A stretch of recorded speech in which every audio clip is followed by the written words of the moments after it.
we can start from this first question. So we know there are many trade and IPO disputes, between these two countries before. So do you think this time is special? This time is so big. Why there's such a thing? Yeah, I think that there's a consensus that has emerged in Washington, D.C., that the trade relationship, it has 3 points. The first is that the trade relationship is unbalanced. We clearly have the trade deficit on one side, but there's also a growing concern about the lack of reciprocity in the investment environment. China maintains many restrictions that the U.S. doesn't, and that's a concern. Secondly, there's a concern that past negotiations between the U.S. and China have not led to the types of results that the U.S. administration would want. Even when China is committed to something, it hasn't been effectively implemented. And so that leads to the third and most important point. A new approach is needed to dealing with China. And that approach is no longer negotiations. Yeah, so when you're talking about new approaches, are you referring to the negotiation Trump is now using approach? I think the idea of using tariffs and other rhetoric to try and change the negotiating dynamic is certainly something that's being pursued by the administration. In the administration? You mean the Trump administration? The Trump administration. Okay. So, how do you comment on the current approach? You think it's appropriate or over exaggerate or? Our companies want to see solutions to the problems, not sanctions.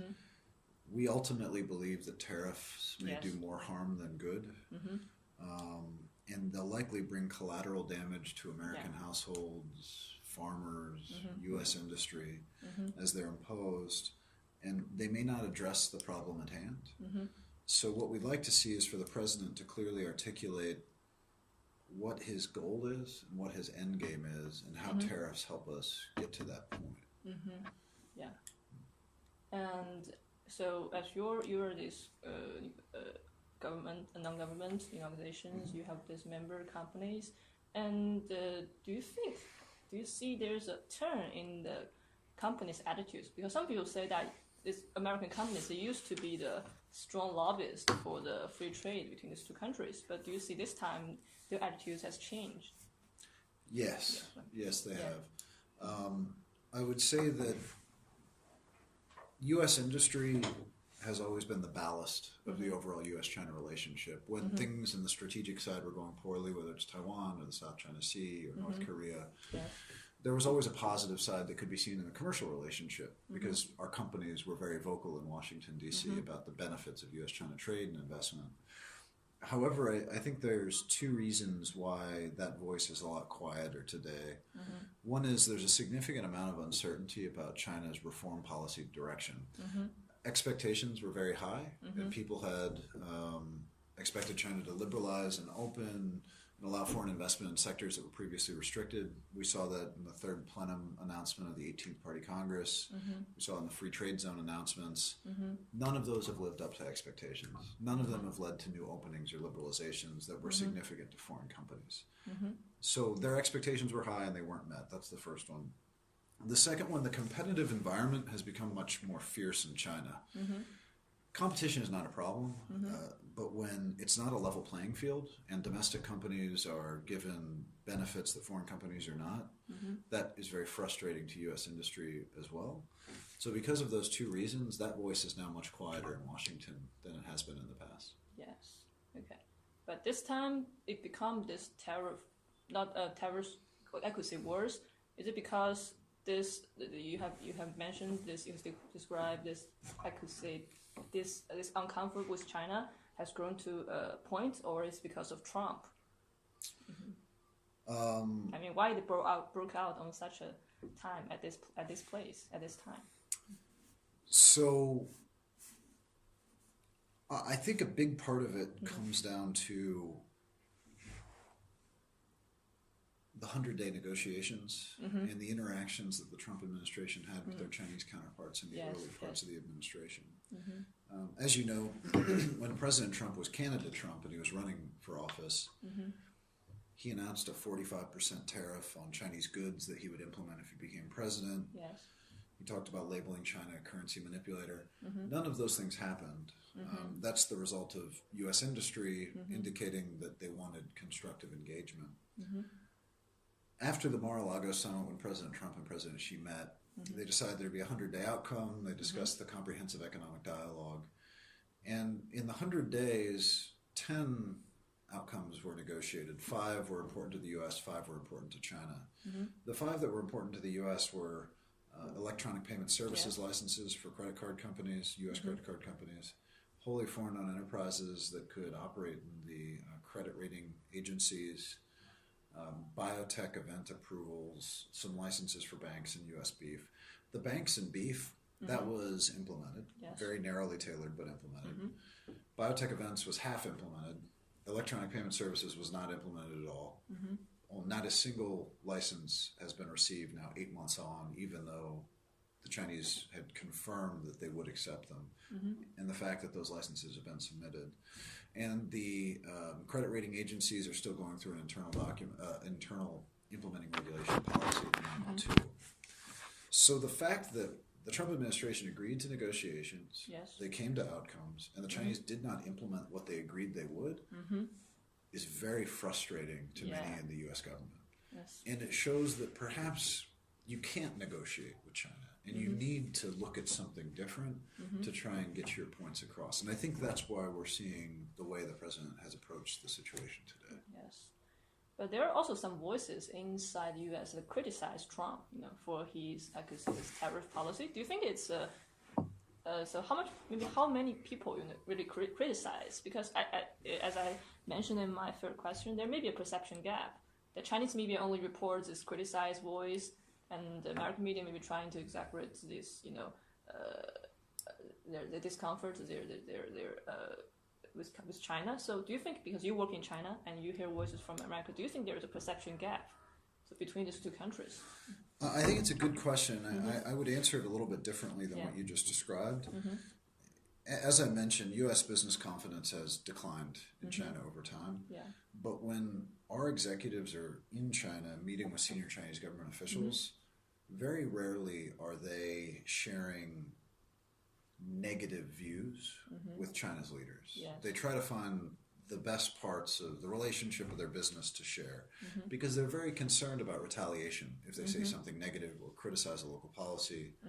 As a result, when China's government meets with U.S. experts, when they meet with business executives, they get only the positive. So they may believe that everything is fine, when in reality, when those executives or those experts go to meet with the U.S. government, when they're in closed doors at Davos, they're giving a very, very different message, that China is problematic to their business, that IP theft is rampant, that competition is not equal. All of this is true, but China's government may not be hearing it because of that concern for retaliation domestically. Yeah, that's true. That's what I heard from some of my friends who go to U.S. Yes, they hear very negative things. So, talking about this, also we have pointed out in the 301 investigation that China's IP protections and the pressuring this technology transfer using the joint ventures. Do you have this, just some examples of your member companies to make acquisition of these things or complain to you? Yeah, so I would first look at the joint venture requirements that exist for many sectors in China, whether it's an automotive joint venture, whether you're securities trading or a life insurance company. You're not able to operate in those sectors without a joint venture partner. By requiring companies to be in joint ventures, that limits how they structure their businesses in China. It also likely requires them to share certain types of technology if they're partnering with a domestic company to manufacture a good or manufacture a good domestically. I think a great example is cloud computing. Many of our members in that sector operated in China for many years without any problem. They would have a domestic JV partner, and the two sides could come to an agreement about how technology was used, who owned what the licensing fees were. And recently, since 2015, they've been told that the only way that cloud companies can invest in China is by ensuring the domestic partner has control of both the data center, the software that runs it, and the customer relationship. So despite the fact that our members had brought technology to China, had built data centers, all of that information is considered to be a trade secret. They don't patent it. And then forced to share that with a domestic partner because China's regulators decided to change the policy, that is by definition forced tech transfer. Company had already invested, technology was already here, and they had to shift it to a domestic partner. Yes. That's hugely problematic from our perspective and the perspective of our members. So if your member company make these complaints to you, will you try to solve this problem, or you actually you cannot help with that? This comes down to an issue of China's industrial policy. There's a decision that's made very high in China's government that these policies will move forward. We can certainly, and we have advocated to everyone who will listen that this is problematic. We have also submitted our comments in the 301 process, which are public online. So we do our best to try and ensure that the Chinese government understands the challenges that this brings for companies. Yeah. So do you see any improvements? Because I know China is also, try to improve its negative list for investments. So is there any industry or any field that they actually made some improvement and maybe less joint ventures, less restrictions? Are there any or not? There are incremental improvements that our companies see in administrative licensing, for example, simplification of processes.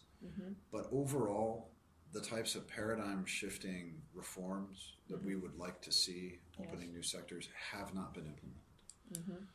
So there's not a lot of positives to point to. Yes. And so talking about reforms, every people listen to this President Xi's speech in Boao. So what do you think about that? Do you think it's still, just a repeat of his former, speeches or something new? Well, it is repetition of many things that have happened to date, whether it's the Liang Hui outcome document, whether it's Premier Li Keqiang's work report, whether it's Liu He and Davos. Everything in his speech, none of it was new. Yes. Not a single thing. Nothing. And this gets back to the problem where China's news media and propaganda had set up this speech with very high expectations that it was going to be a major new announcement that's going to talk about economic liberalizations that will tie to the 40th anniversary of reform. And what ended up happening was exactly what's happened every other time that something's been announced, which is high expectations, very low deliverables. Yes. And that gap is a huge challenge and problem, frankly. So there were things in there that are positive. We like the idea of foreign ownership caps in automotive manufacturing being removed. We like the idea of auto tariffs being reduced. We like the idea of China joining the government procurement agreement negotiations. But China agreed to that 15 years ago. Yes. And they said they would join as fast as possible. Now, 15 years later, you can see how people are tired of promises. We have promise fatigue. If we're serious about reform, let's see a signed government procurement agreement. Let's see the elimination of foreign equity caps in automotive manufacturing today. Until that happens, until licenses are granted to U.S. companies to operate in sectors which are currently restricted, can't take serious the promises anymore. Yes. So what do you think about Yi Gang's speech? Because he makes some details about how it will, open up the financial industry. Sure, and again, that was exactly the same thing that Zhu Guangyao had announced as President Trump was leaving China. So they're going to accelerate securities liberalizations by June. That just means the policy will be done. The second that a license is granted to a U.S. bank with 51% equity, that's when we will consider it implemented, and not until then.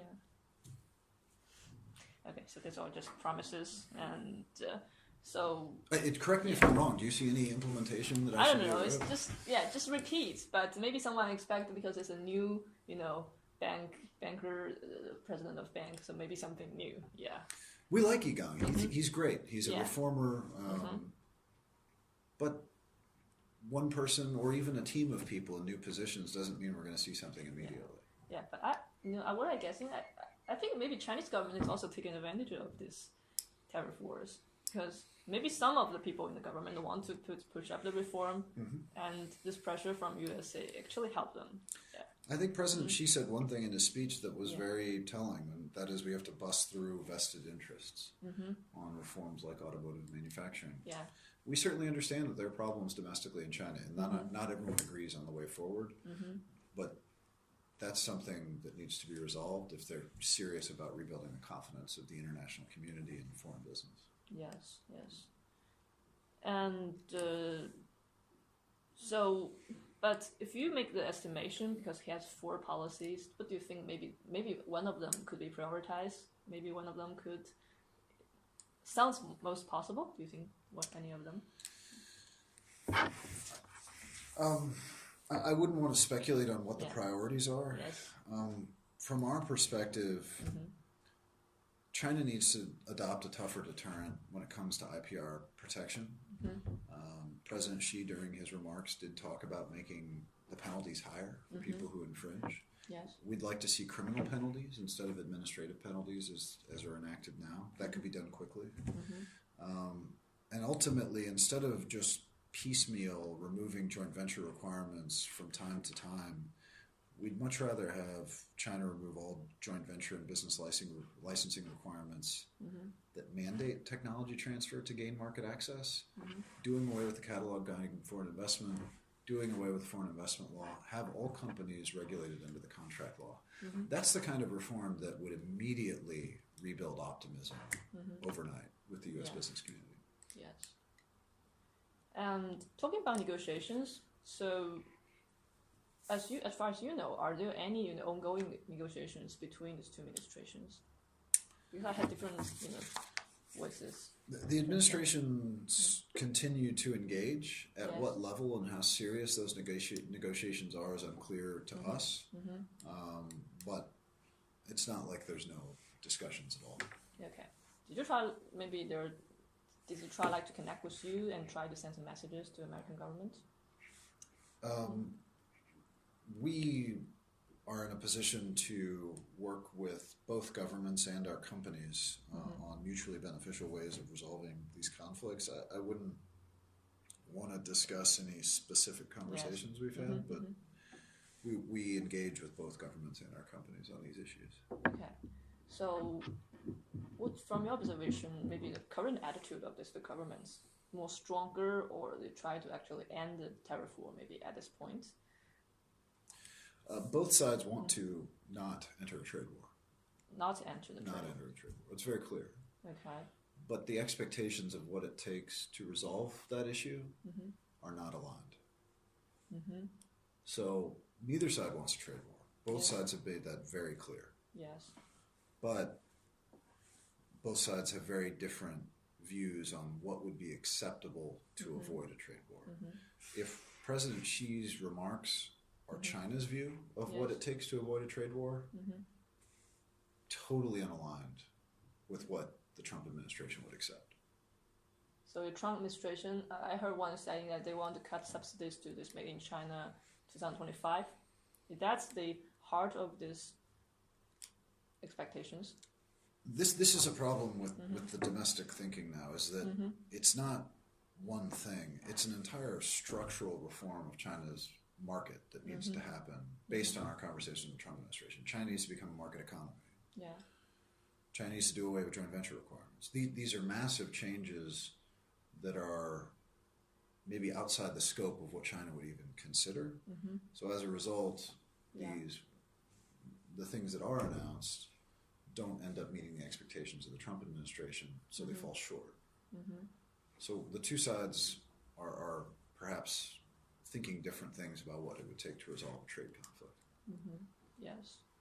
So do you think that retaliation now China is going to use actually will, affect Trump's maybe mind or choice, on the soybeans, on these, America's, maybe Trump's vote base?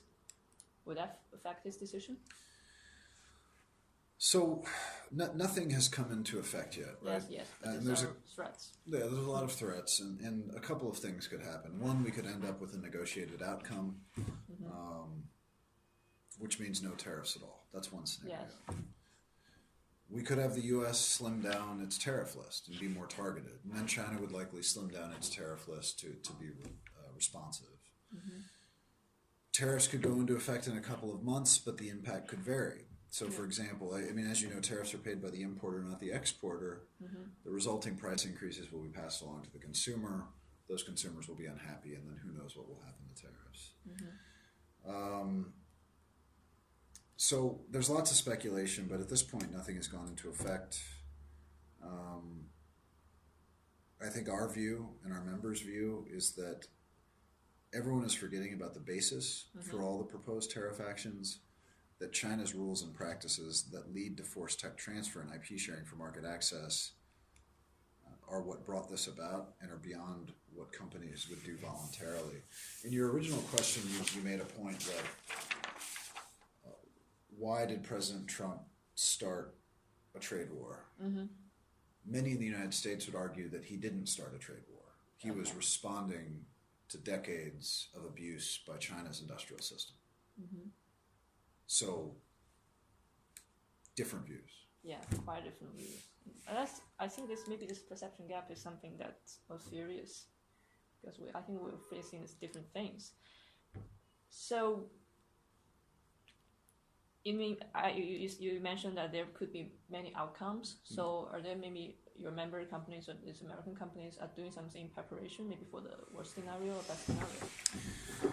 Yeah, so many of our companies are submitting their concerns through us. Mm-hmm. We will do a submission for the 301 where we comment on tariffs. Mm-hmm. We are not generally supportive of the idea of tariffs to the extent that they've been explained today. Mm-hmm. We'd like to know how tariffs are going to help resolve these issues that we've discussed. Mm-hmm. USCBC will also be testifying to USTR and then also submitting a rebuttal. So we will be very much involved in this process. Mm-hmm. And seeking to make sure that any action is as narrowly tailored as possible to specifically address the concerns outlined in the 301 investigation. Yes. But are there doing some, preparation, besides submission? Because I know like some soybean companies or there are some, carrier companies, they're trying to find new suppliers or new buyers. Are they doing these things for now? Industry is certainly preparing itself for any potential negative eventuality as much as they can. Mm-hmm. Okay. And you just said that both sides, they don't want tariff wars. Right. But are there some industries, because I heard that some industries in China, they like tariffs on Americans because they maybe protect their own right. So are there any industries in America maybe prefer these tariffs that will help them? I wouldn't want to speculate, but we can certainly look at something like the 232 investigation on aluminum and steel. Mm-hmm. And further restricting global imports of steel or aluminum certainly would benefit some suppliers. We would argue that it would harm more than it would benefit. Mm-hmm. But there are always those that win from protectionism. Mm-hmm. But it's a much smaller group than the large group that benefits from free trade. Yes. Okay. So maybe aluminum and steel. And yes, so I could take a wild guess that maybe this trade war this trade disputes were very likely to escalate, or because under current situations. Would you make this guess? Lots of speculation. Yeah. At this point, nothing's gone into effect. I wouldn't want to forecast something. A lot can happen in the next couple of months. Yes. We're not going to see any action tomorrow, next week. It's going to take some time. Yes. And that gives the two governments a chance to engage and hopefully find a productive solution to this, which is certainly what USCBC and our member companies favor. Mm-hmm. Yes, I understand. Okay, maybe that would be. Okay. Yeah. Thank you very much. You're welcome. Yes. Helpful? Yeah, very helpful because, it's really hard to herd